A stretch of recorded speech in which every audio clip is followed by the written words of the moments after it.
On a été tous, par rapport aux meurtres qui ont eu lieu à Toulouse et à Montauban, on a été unis, tous, quel que soit notre âge, homme ou femme, petit ou grand, quelle que soit notre religion, unis dans la douleur. Tous nous avons senti qu'un acte comme celui-là, il met celui qui le commet au banc de l'humanité. Quelles que soient les paroles que prononce sa bouche, nous n'entendons qu'une chose: criminel, criminel, criminel. Nous ne voulons rien entendre. Ces mots ne comptent pas, il n'a pas de nom. Tout ce qu'il dit, nous n'écoutons pas une seule parole. Nous voyons seulement un assassin qui assassine des enfants, ce qui est contre le sentiment humain le plus élémentaire. C'est tout ce que nous voyons. Nous voyons quelqu'un qui assassine lâchement des gens sans défense. C'est pour ça qu'il les attaque. Parce que c'est un lâche. Il n'aurait pas le courage de se battre. C'est un lâche. Il tire sur des gens qui ne peuvent pas se défendre. Et après sur des gosses. On a été unis pour dire que nous, on ne regarde pas la religion. On ne regarde pas la couleur de la peau. Nous sommes frères et sœurs en humanité.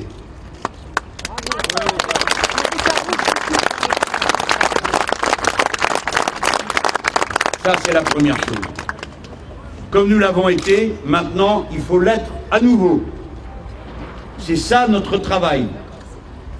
Je sais ici qu'il y a des gens qui militent dans les associations, qui ont du cœur, qui viennent ici pour être ensemble, qui sont toujours prêts à se dévouer pour les autres. N'est-ce pas? Oui. Eh bien, maintenant, il faut à nouveau être unis. C'est pas souvent que ça arrive, n'est-ce pas? Le reste du temps, on sait très bien, il y a une droite, il y a une gauche, il y a ceux qui profitent et il y a ceux qui subissent. Mais là, en ce moment, la première chose, c'est d'être unis pour dire: nous n'écoutons pas ce que raconte ce criminel. Ce qu'il dit ou rien, c'est pareil. Il n'y aura pas une faille entre nous. Nous n'allons pas commencer ici des guerres que nous ne voulons pas voir ici. Ce qu'il dit ou rien, c'est pareil. Si on a quelque chose à dire nous, on s'en occupe nous-mêmes. Et comme quand il y a eu cet odieux assassin qui a tué des gens en Norvège, celui-là, dans sa démence, il prétendait qu'il le faisait parce qu'il était blanc et blablabla et tout ça. Pas un d'entre nous n'a dit: ah, c'est un problème. Il y en a d'autres qui pensent comme lui. Nous avons dit: c'est un fou, un assassin, un criminel qui tue de sang-froid 90 personnes. Des jeunes qui portaient tout le futur de la vie. Eh bien là, c'est pareil.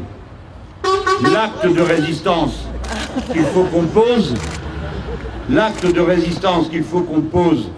c'est qu'on n'accepte pas une minute, une seconde, un quart de seconde, qu'au nom d'un fou, on dise du mal de la deuxième religion du pays. Bravo!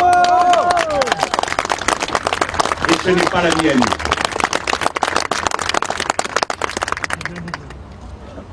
C'est à cela qu'il faut faire très attention maintenant. Voilà pourquoi je vous dis que vous devez rester unis.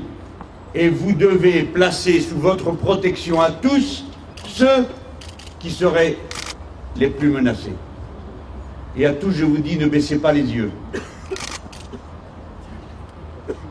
Quoi que l'un ou l'autre raconte, ne baissez pas les yeux. Nous sommes dans le camp des victimes, pas dans le camp des bourreaux.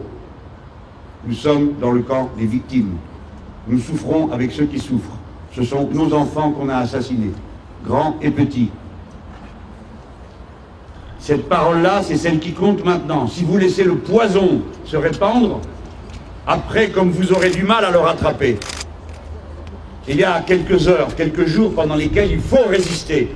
Cette fois-ci, c'est plus la résistance sociale, c'est plus la résistance politique, c'est la résistance des sentiments, du cœur, de la fraternité humaine. Ça, c'est la première chose. La deuxième chose, On va dire bravo à la police nationale qui a réussi à attraper et isoler, identifier le criminel. Et un salut fraternel, chaleureux aux policiers qui sont blessés dans l'opération. Que tout le monde réfléchisse bien.